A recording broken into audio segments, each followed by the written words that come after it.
Hi, everyone. Welcome back to the Change Your Mind podcast. I'm your host, Kris Ashley.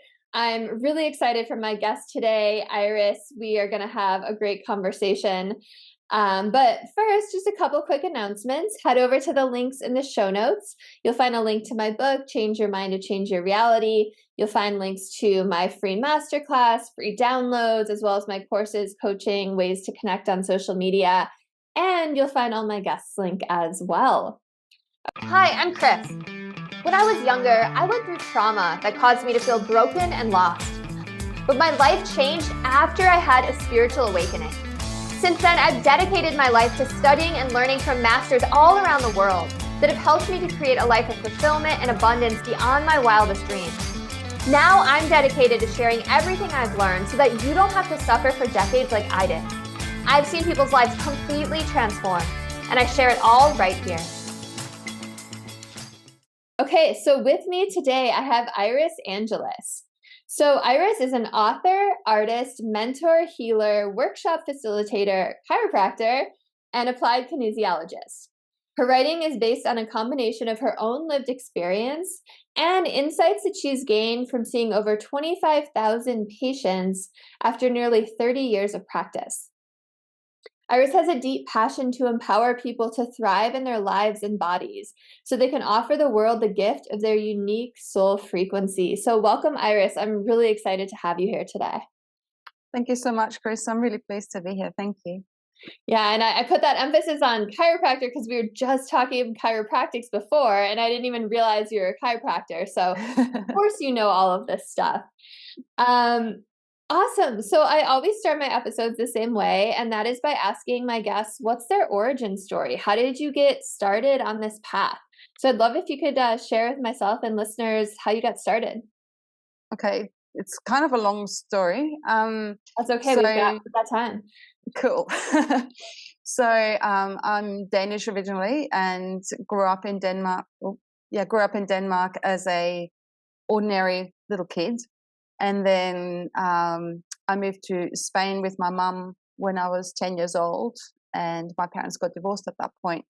So I went from being this ordinary little kid growing up in a place where everybody looked the same, had the same values, to somewhere where I looked really conspicuous because I was, tall, blonde and blue-eyed and stuck out like the proverbial sore thumb, and got a lot of the wrong kind of attention as a result. And it felt like I just didn't fit in or didn't belong or something along those lines. Like, don't get me wrong, living in Spain was a incredibly enriching experience, but also just never felt safe there. And then, also didn't feel like I fitted in at school. So I came out of my teens feeling really uncomfortable in my skin. I felt like either I was mad and the world was mad and everybody else seemed to agree on what the world was and how it worked. So it must be me that's mad. And how do I fit myself into this, what I appear to be expected to be or do? And then I started the personal growth journey, so pretty much in my late teens and early 20s, just basically searching for how can I feel comfortable myself and my being and my skin. And then there were a couple of really big events. So one was meeting a man and marrying him. So at this point in time, I was in Scotland because I'd finished my chiropractic studies and had my first work there.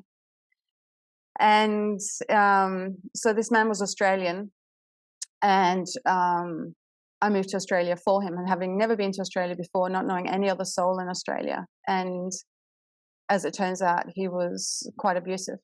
And one of the clearest moments in my mind was, we're standing at the kitchen table and, he'd just broken up with me again for the third time, give me back his wedding rings and whatnot.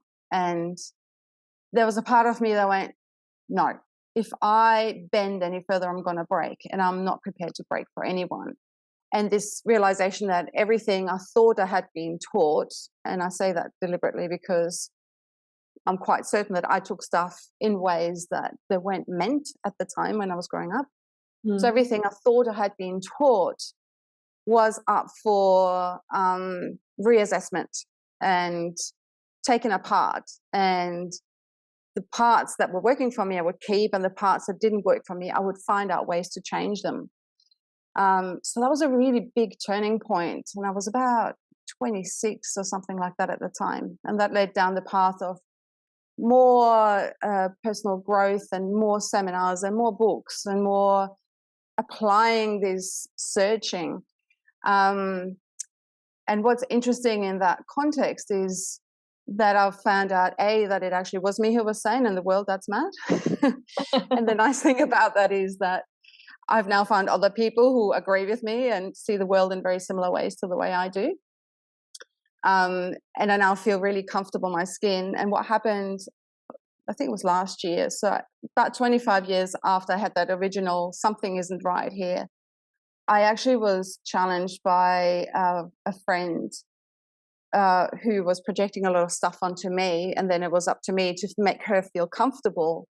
And I actually stood in my power, and I stood in my ground, and in the knowledge that I know who I am and what my intention is when I relate to somebody, which is always one of, I want you to thrive, you know, like it's fairly straightforward, and I'll do my best to help you with that. So I stood in my power, knowing who I was and what I was about, and I didn't step in to try to fix it or make her feel better or, you know, change myself so she could feel more comfortable around me. And it was almost like that book ended that initial experience. So the whole thing took about 25 years. And life has been unfolding magically ever since, pretty much. So yeah, it's been a whole life journey so far, and would be keeping going, I guess. Thank you so much for sharing all that. I appreciate your honesty and your vulnerability. And, you know, I think so many listeners, so many people out there, especially people who are coaches or are in a profession where they're helping others, have gotten to that point themselves where they're like, something has to change, right? Like, I need to reinvent myself. I need to take a right turn here. Like, and then that searching for more knowledge, like you said, the workshops and the books, like it's so relatable. And I think people who find this podcast are in that searching mode too, right? And I also, you know, just wanted to comment on people projecting onto you. You know, that's something that I've personally experienced before too. And I love that lesson that you just shared of, no, like, I know who I am. I know how I've showed up for this person. I know what my intentions are. And like, everything else is their stuff. And that's a really difficult place to get to, of knowing like what stuff belongs to someone else and what's yours, right? And to stand in your ground. So, you know, I just want to call that out, that that's a big deal. I think especially for women, like if you think about it, women are trained from a very young age to not only take responsibility for what they do and how they show up in the world and how, you know, they dress and what they look like, they're also made responsible for how somebody else, generally a man, will actually react to how we show up in the world. So that actually lets the men off the hook and makes the woman responsible for, you know, somebody else's perception of who they are. So it's a really early training, and it's actually quite toxic, I feel. So, you know, like it's everywhere that you know, oh, you're not okay, I've got to fix you. Yeah. It And, you doesn't know, help anybody. totally. And I cut your bio a little short, but what I left out is that you've written 2 books. And the first one is a women's empowerment book that encourages women to you know, look beyond their bodies, right? Because so many people focus on their flaws, and you know, they're disliking their physical body in the 3D. So can you talk a little bit more about that? Because I think that's a perfect segue. Yeah, so the first book, basically the way that I write books is that I get this idea that drops into my head, and that idea is sitting there in my head until such time I've written it down. So that's how I started writing the first book. So these archetypes started dropping in. Can I just show you the book? It looks like this. Awesome. And Is that your doggy? yeah, that's my doggy. Oh. And I started getting these downloads about all these different archetypes. So what an archetype is basically an energy that you can embody. It's a particular set of ways in which you show up in the world. So the archetypes that are discussed are, for example, the mother, so everybody has a mother. So everybody has hopefully experienced mothering. So each archetype has a way that they flow through the world in a way that's really in alignment. Like I've met a woman who said, I felt really selfish having children because I just loved being a mother so much. And to me, it's like, no, you're the person that should be having children. Like you should absolutely have children because that's how you like to show up in the world. That's what you love. That's what lights you up. And that's what life is about, right? So what I'm encouraging in this book is to just feel into these energies, feel into these ways of being in the world, feel into how you would do these different things. And how do you do them? Well, you try some of I've got examples of how you could do that. So with mothering, for example, you might enjoy cooking, or you might not enjoy cooking, but if you try cooking something from scratch, and you decide you like it, then you can keep going with it. And if you decide you don't like it, well, then try something else, try gardening or whatever it is for any given archetype. And by doing, it's almost like when we were a kid and we had this big box with different outfits and we could go through, and today we're a princess and tomorrow we're, I don't know, a rabbit or a chimney sweep or whatever. Yeah. So these are all different roles that we can play. And only you know what role really suits you, what role really aligns with your heart. Only you know what role makes you light up and feel at ease in the world and feel like what you give the world is from an overflowing cup. Like how many women are out there working and raising a family and they're always behind the eight ball. They're always tired. And like their light just dims because there's just these outside demands. That means that they're actually not supported in flourishing. So I'm saying just try different things. And if it doesn't work, cool, just move on to something else until you find the thing that does. Because if you don't, and you're in a role of, for example, mother, there are potential shadow sides to that as well. Like the typical, after everything I have done for you, now you treat me like this. That's not somebody who enjoyed mothering. That's somebody who did mothering in order to get a particular something back. So that's not a clean transaction. That's not an unconditional transaction. So, try the different things, find the things that work for you, and then do more of that. And the thing is, if you love baking cakes, and you give them to people to eat, they will feel wonderful eating those cakes. And that might mean you don't have to invent a machine to clean up the oceans. You leave that to somebody who does that, and it just flows out of them. So what my heart's desire is for every human to thrive, for every human to be in alignment with their soul, for every human to be able to express their own unique, beautiful heart frequency into the world, because we like the cells in our body. Yeah. We each have our own thing, our own job. And what our job is the thing that lights us up. It's the thing that makes our heart sing. So if we can each do that, then we will end up in a society where humans are kind, caring, compassionate, and happy and joyful because everybody is doing their thing, right? Totally. It just makes me think of like following your joy, right? Like absolutely. Do more of what makes you feel good. Like keep adding to your pile of goodness. So I'm so curious, what are the other archetypes besides mother? So we've got the mother. So it roughly follows the chakra. So we've got the mother, then we've got the witch. And this is not, this is a tricky archetype because they got a bad rap, a couple of 100 years ago. But a witch or wild woman, I've called her as well. So this is just a woman who lives for the enjoyment of what physical life can give you. Enjoys the sensual pleasure, the dancing, the food, the patting soft fur, just like, I actually think that the more we can enjoy the physicality of our life, the more present we are for our lives. And that's what the wild woman is really good at. She's also not very good at being tamed. She's not somebody who will fit in. which is, I think, why this archetype gets repressed a lot. Then we have the warrior woman. So the warrior woman is the one who goes and fights for the things that she believes in. That's probably pretty self-explanatory.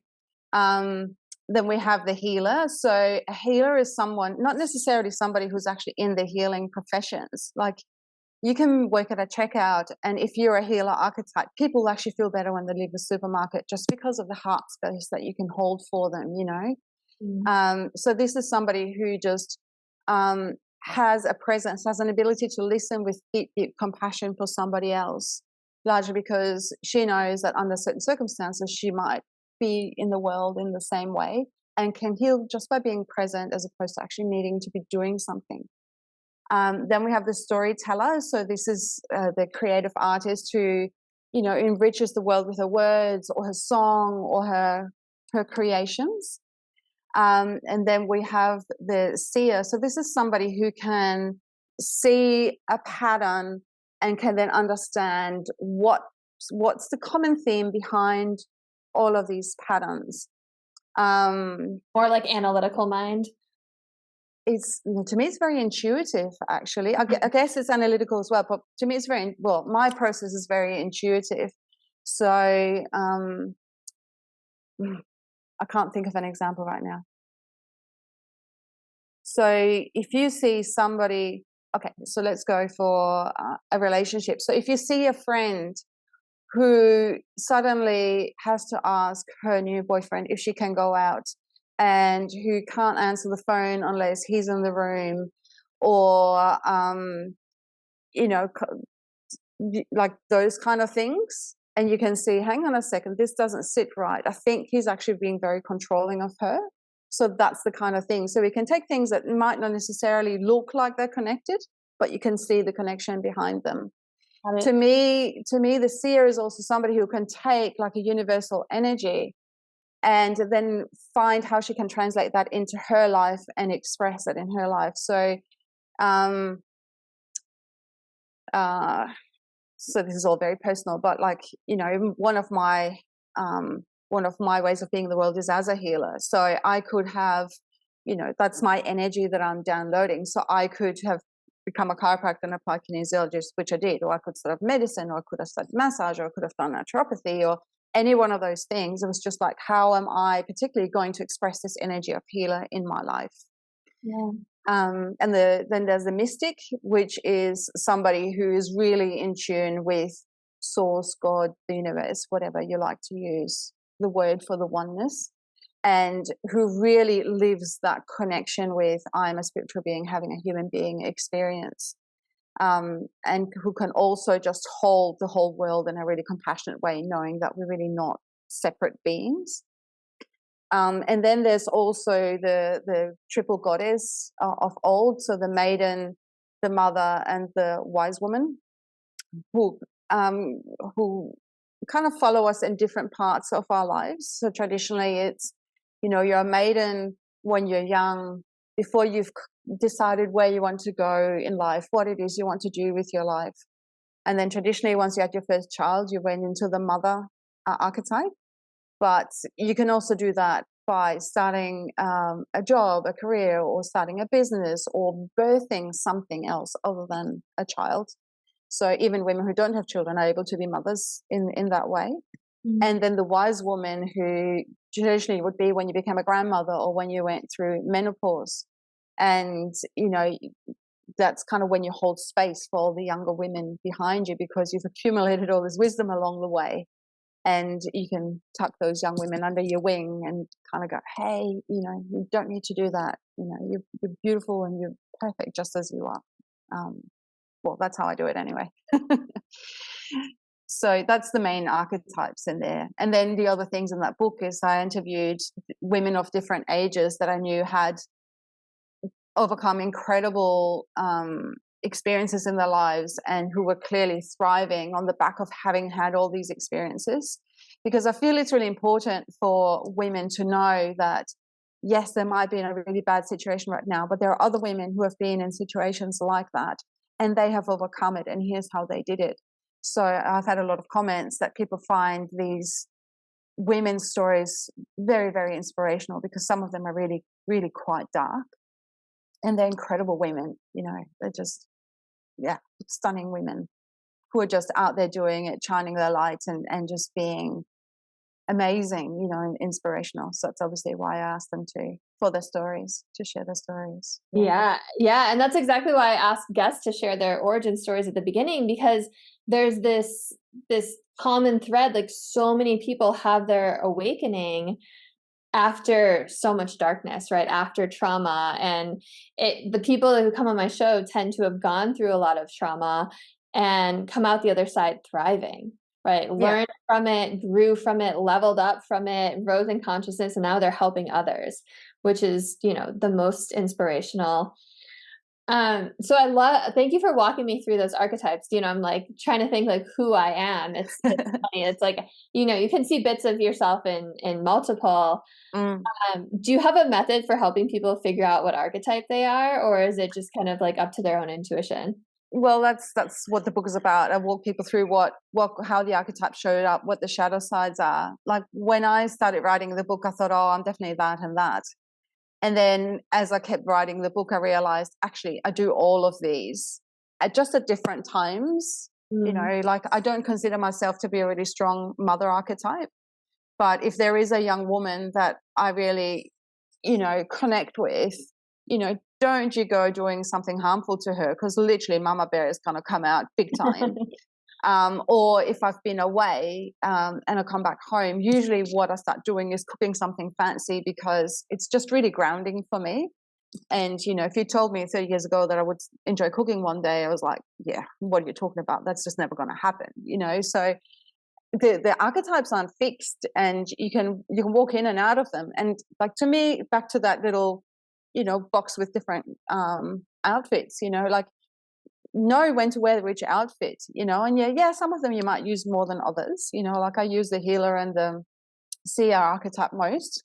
But that doesn't mean that I can't step into one of the other ones when that actually is the most appropriate way of being in the world at the time, So that's why I'm encouraging to play with them, like the more choices you have, the more conscious you can live your life.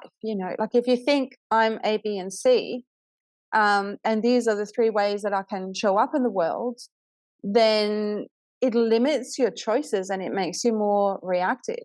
One of the key things, I think, for us in life is to know that we do have a choice in how we show up in the world. And generally, this is really important to remember when we get triggered. Yeah, when we get triggered, we usually go into the ugliest parts of ourselves, and the shadow side comes out. But when we're triggered is the most important time to remember that, okay, if I do this right now, is that actually going to give me the long-term outcome that I want? Or is it just going to make me feel good in the moment to get all this stuff out, even if it's not appropriate or in proportion to what's actually going on for me here? So if you can just stop, observe, and go, okay, am I actually choosing to go with this? And more often than not, the answer is no when you're triggered. And you can then choose something else. It frees up your ability to connect with people in another way. So I think that the whole thing about knowing they have choice, like, even if you're in a situation that seems very limited in the way of choices, there's always a choice in how you, and I think this is your thing, right? How you actually perceive it, how you talk to yourself about it, right? So if you can change how you perceive it, then you can change how you are with it. And that's how you create peace in your own life. Absolutely. And that totally is my jam. And I love how you said it. I don't think I could have said it better, because, everything that happens is really neutral, right? Like, we place meaning on top of things when we interact with them, when we label them based on our past experiences. But there's a million different ways to look at one thing, right? It becomes this subjective thing. We say it's good or bad or right or wrong. And, oftentimes our triggers are our mirrors, right? They show us what unhealed aspects of ourselves we are, right? If we had already healed that part of ourselves, we wouldn't have this strong emotional reaction to it. So to be able to do what you just said, take a step back, pause, and be like, oh, wait, I have a choice. I can choose to react emotionally. I can choose to respond thoughtfully. I can choose to let it roll off and just let it go, right? That's like ultimate mastery, to just like let it go. Um, I mean, that's a sign that you're like really healing that specific issue. Yes, absolutely. Yeah. Awesome. So, I know you wrote a second book too, and I have my notes over here from our first conversation. There's so much I want to hit on. And you talk about ways to look at bodies. But before we get into that, talk to me a little bit about how we typically think about bodies on 3D Earth and how what you do is different. I'll just show you that one as well. The body is the portal to your soul if you're listening and not watching. That's right. So my observation is, like, having been in chiropractic practice for nearly 30 years, that most of us, as we grow up, are trained out of actually feeling our bodies. Yeah, we're taught that, or I feel like I was taught that, anything body related was kind of dirty and shameful, and really, it was the thoughts that were noble and all that sort of thing.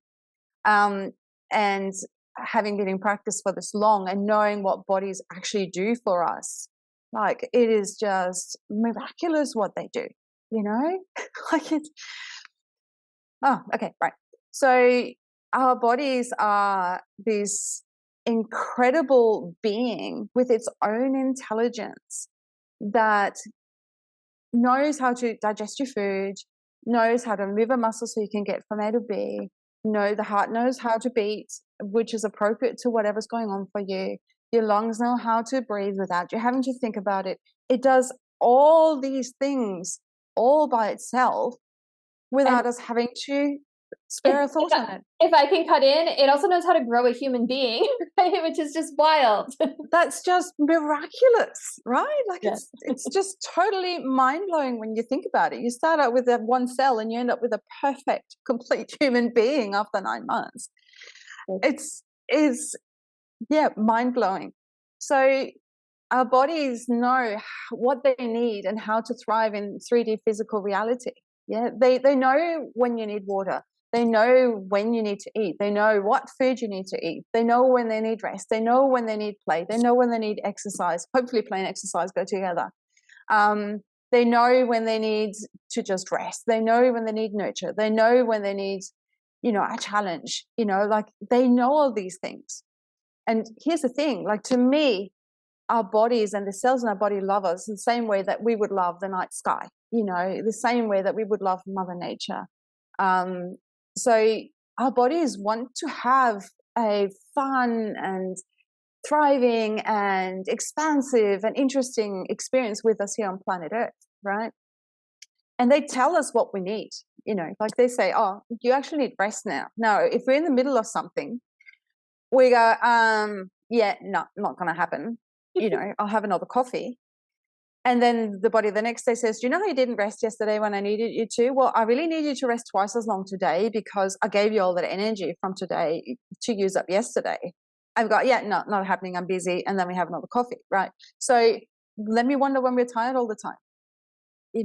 Like, our bodies will tell us what they need. More often than not, we ignore it. And then that's when things start going downhill. Yeah, that's when our bodies are going to start hurting.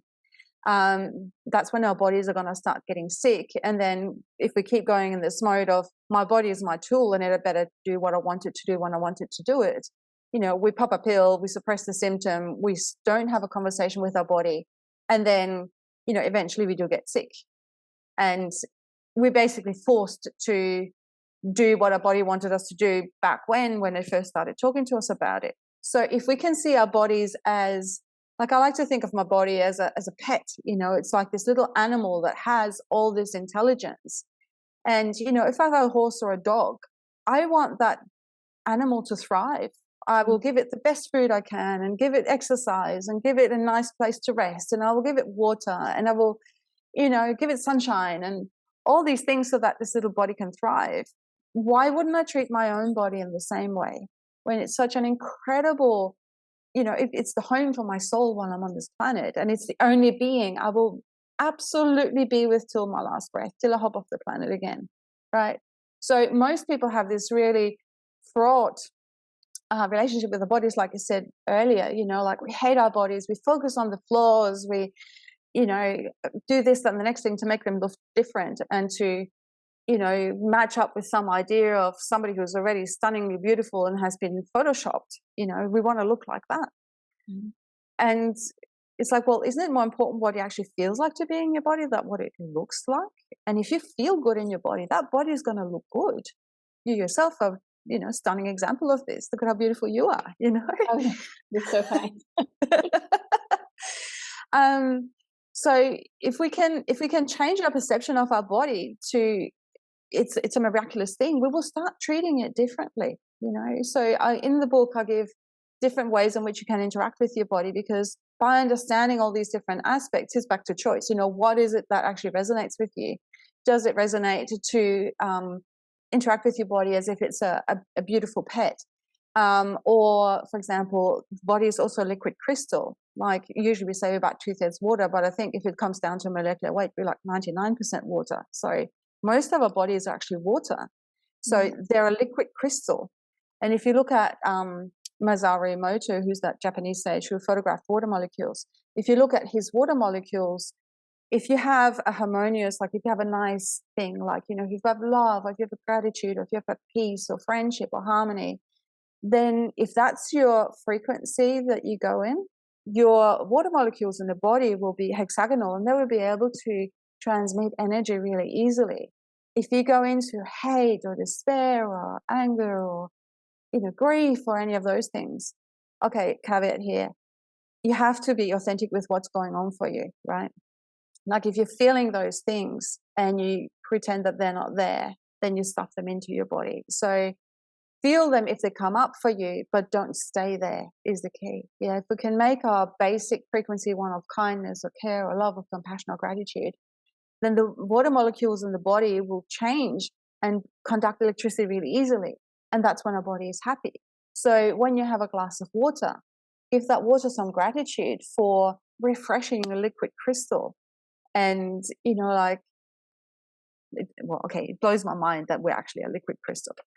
My mind could blows a lot. I love that description. I've never heard us called a liquid crystal, but it makes sense because we're like crystals transmute energy, right? They're conductors. And that's really what we are, right? Absolutely. And we are so powerful, right? Yes. So no, that's really cool. And I love Masaru Emoto's stuff too. Yeah. It's just so fascinating. And I think everyone pretty much knows who he is at this point, but listeners, if you don't, Japanese scientist who took water molecules, put them on petri dishes, wrote things like love and peace and beauty and harmony on some of them, looked under a microscope, perfect, beautiful, crystalline structure like a snowflake, then wrote, I hate you, and, anger and all these other negative things on other ones. And the structure, it was just like this mess, right? It was unclear, it was not symmetrical, and the whole thing is, it's like if words can do that to water, imagine what they can do to you, right? Absolutely. Yeah. So what are the words that you're talking to your body with? Yeah. Like you're ugly and I hate you. Like what's that going to do to your body, to your little pet that's walking you through life? Yeah. Yeah. Especially when we think about like words manifest, right? So you're gonna manifest that, right? That's how you're projecting out into the world, and that's how other people are gonna pick up on your energy too. Mm-hmm. Yeah, and that's how you get those deranged water molecules in your body that then down the track, if you don't take that opportunity for healing, will become illness basically. Yeah. It's that energy stuck in your body that, like one of the reasons why we do that is because we're taught that certain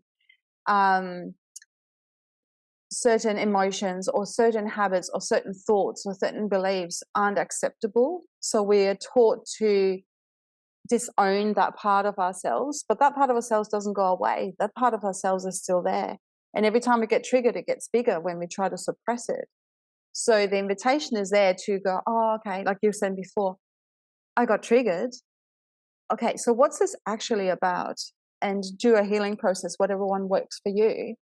to find out what it is and invite that part of yourself back in, because that part has wisdom and knowledge that you can benefit from, the same way that you, the adult version of you, has wisdom and knowledge that that part can benefit from. So it's an invitation to basically become more of who we are. And then the more the charge comes off those situations, the more, when a similar situation comes up where that unpleasant emotion or thought or belief comes up, you can actually sit with it much more easily. And that way you can move through your body and you can go back to your general frequency. And you don't spend all that energy on resisting what actually is there. Yeah. So you have a lot more energy.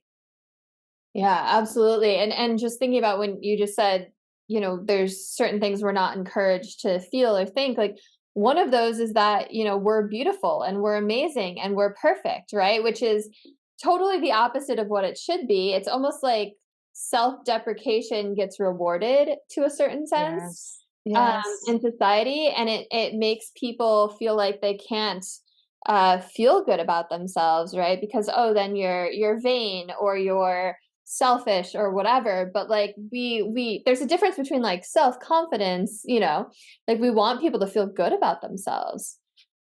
Yes, absolutely. I feel that that's quite deliberate, because people who own their power and their passion and their beauty and their potential, they're not so easily led, they're not so easily manipulated. So if you keep a population in fear and trying to live up to some ideal that's absolutely impossible, then you can direct them much more easily. And, you know, they haven't got their own energy available to create the lives that they want for themselves. So yeah, that suits the current culture, let's say. Yeah, that makes sense. So when you in your book, when you divide or when you give different ways of looking at the body, like the light crystal or the pet, is this all to inspire people to treat themselves better, to work with their bodies better, or like what outcomes have you seen, I guess would be a good question. Yeah, so that there are a few others. Like our body is a cell in nature as well, or our bodies are a chemical symphony, or our bodies are actually light beings. Like every atom is really just condensed light, and we as beings emit light. So if you say somebody's looking really bright, that's actually literal. It's not a metaphor. Or somebody's looking dark, then you know their light is contained within them, or you know they're not shining as brightly, shall we say. So I've given all these different ways of relating to the body so that people can again play with these concepts, you know, like spend a week going, I'm a liquid crystal, and really be aware of water. And then every time you drink water, you're really consciously drinking this water and thinking about how it goes and refreshes all the cells in your body. Or if you are having my body is a chemical symphony week, you really notice, okay, so if I'm eating this particular food, what does my body actually tell me subsequently about how it feels? Like, you know, does this make me feel good? Or do I feel lethargic afterwards? Or do I get a hangover? And if we're having light week, go out into the sunshine and notice how that feels, especially at sunrise. Personally, is a favorite time of mine. Or dusk as well, and interact with that sunlight and let that go on your skin. And how does that make your body feel versus sitting in LED lights in an enclosed, you know, room with no natural light? And notice what makes you shine brighter and what makes you what dims your light. You know, because you actually feel that, right? Like when you're feeling bright, you're feeling bright. And when you're not feeling bright, you kind of contract into yourself. So notice what situations make you brighter and what situations make you dim. So again, they're just different ways of playing in the world and trying different things on, so that you know you can find out what's your preferred way of moving in the world, and then you do more of that, because it does support you and it does make you thrive. Like everything in my books is about supporting you to do you in the best possible, most expansive way. And I'm really lucky to have a mind that's a bit lateral, so can come up with all these different ways of doing it, so that you know people can find the one that actually suits them, or find one that I haven't thought of that really works for them. Yeah, it's super fun. It like it makes it, I don't know. I always say that life is a game. It's fun, right? Especially when we think about we can manifest what we want, and we can like we're conscious creators, and this is just such a playful way of looking at life and our bodies, and our personalities and all of these things. So I think it's really, really cool. And just going back to the light thing, like they can actually measure light coming off of the human body. Like this is scientifically proven. It's amazing. Absolutely. Like we glow. Yes. Yes. And I like that you said go out on sunrise, because then you get that red light, and that's just, Mm, like so good for you first thing in the morning to get that red light. mm, The thing that I always say, and I don't know if this is empowering for other people, but I resonate with it, is that our bodies are our avatars. yeah. That it's this, this amazing, I don't want to say machine because that makes it sound so robotic, but it's this Mm, just this amazing avatar that allows us to play on 3D Earth, to do the things we love, to feel emotions, to travel, to dance, to do yoga, to all these things. And it houses us, which are these amazing spiritual beings, right? And it's almost yes. like this little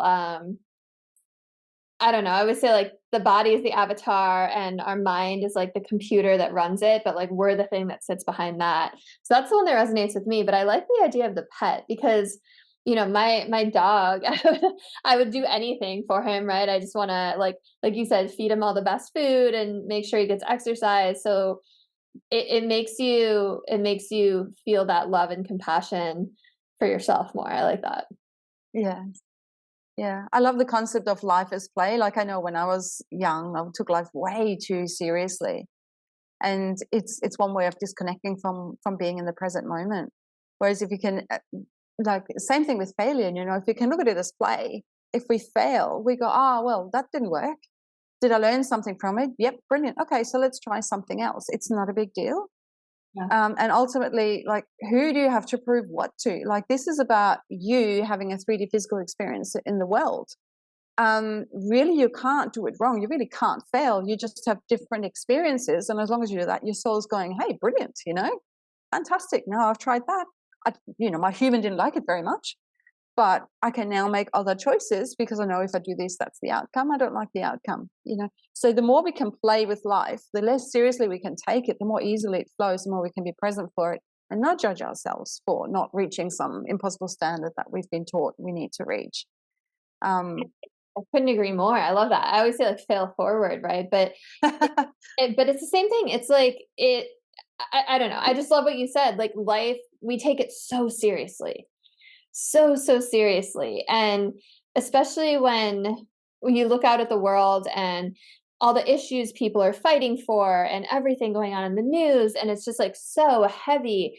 mm, But we're these amazing spiritual beings having this human experience right now. Like there is so much more to life than eat, sleep, money, entertainment, work, right? Like there's like we're here to experience, right? What it's like mm, to be a human and on this beautiful planet. And there's so much more we can focus on, like these conversations and life and love and the universe. And there's I don't know, people get so bogged down sometimes and take it so serious.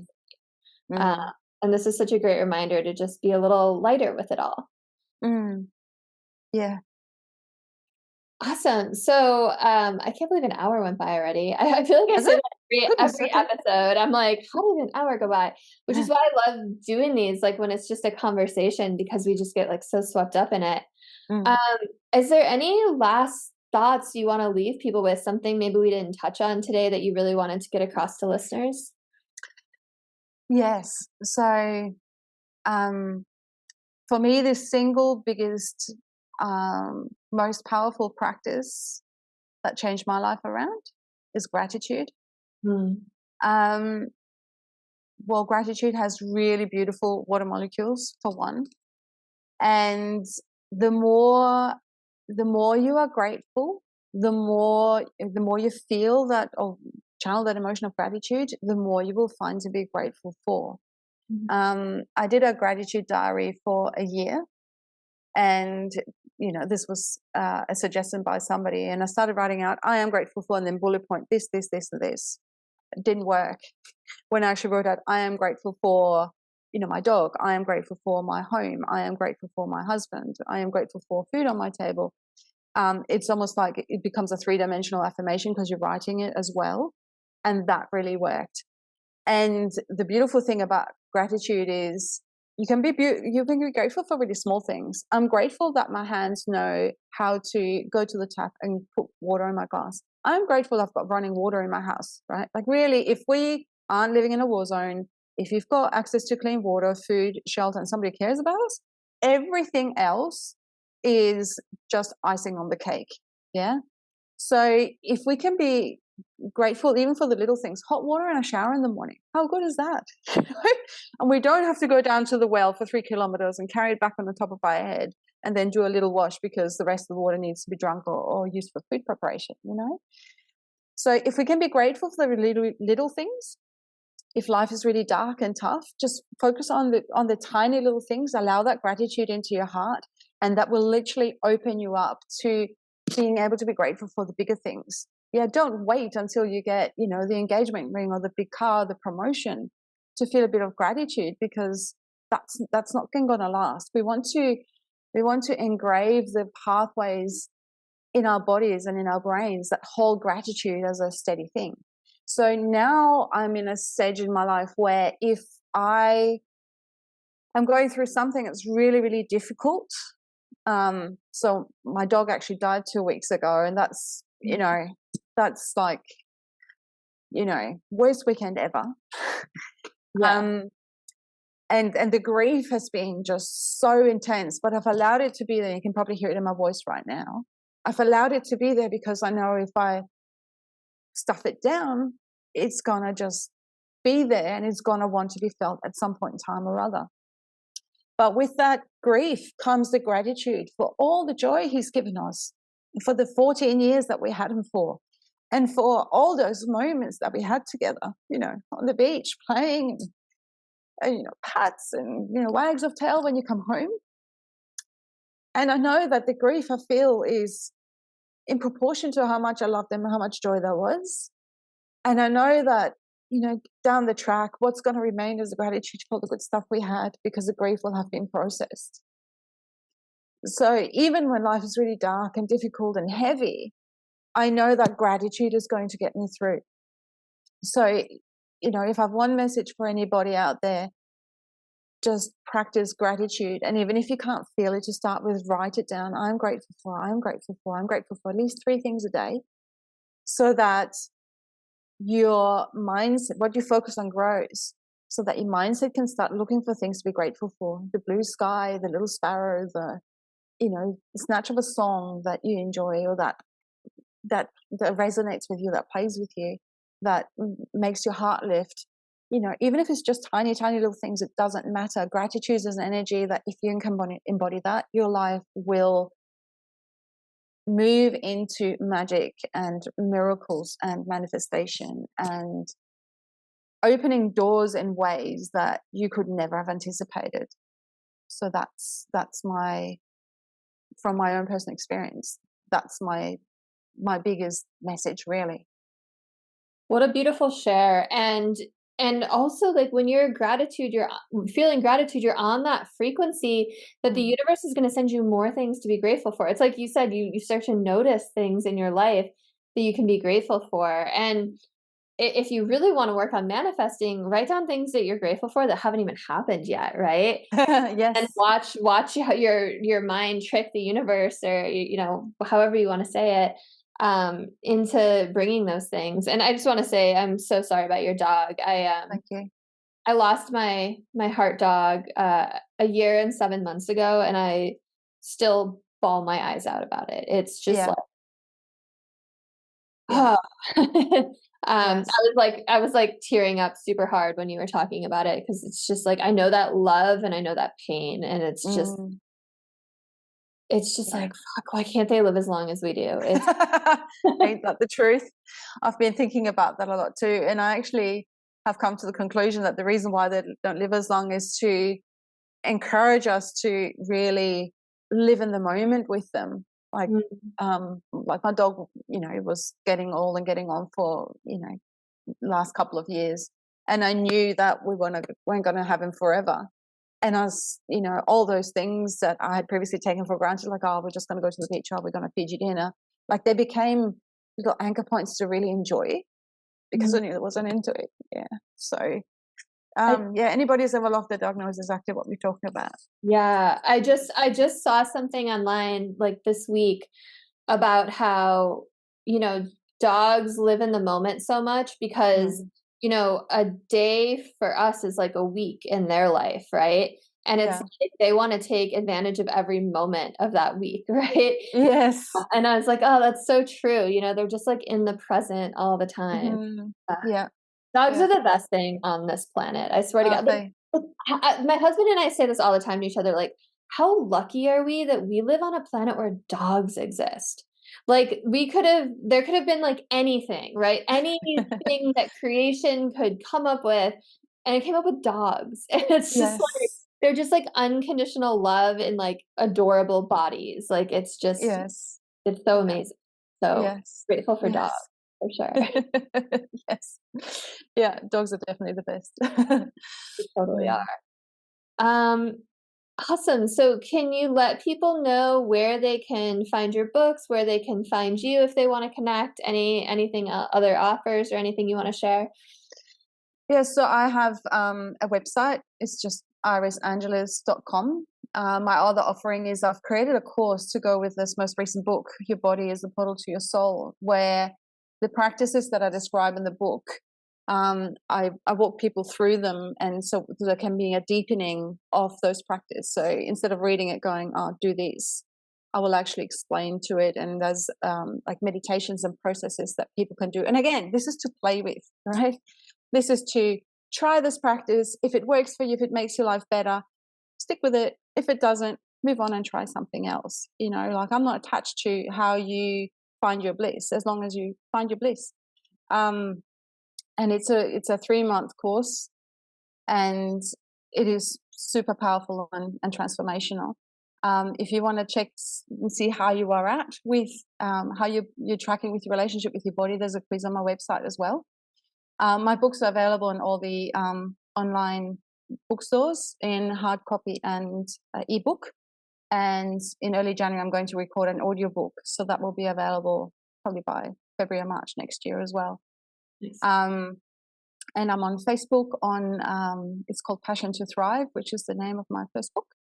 And I've just started an Instagram page. I'm not quite sure how to navigate that yet, so bear with me, but I'm on there. I'll get there. And I have a YouTube channel as well, which is jam-packed with readings and meditations and podcasts and all sorts of beautiful, yummy goodies to inspire and calm and uplift. I've written a number of poems, and they're in the books, but they're also spoken by me on the YouTube channel. So just enjoy, revel. Amazing. And all those links are going to be in the show notes. You sent them to me. So, you know, if listeners can't write them down while they're listening, just check out the show notes later on. And thank you so much, Iris. It was so great to have you on, and such a great reminder to play through life a little bit. And yeah, I just appreciate your time. And if you're listening and this resonated, please like, share, subscribe, send it to someone that you think could use it. And I'll see you all at the next episode. Have a beautiful rest of your day. You too. Thank you so much, Kris.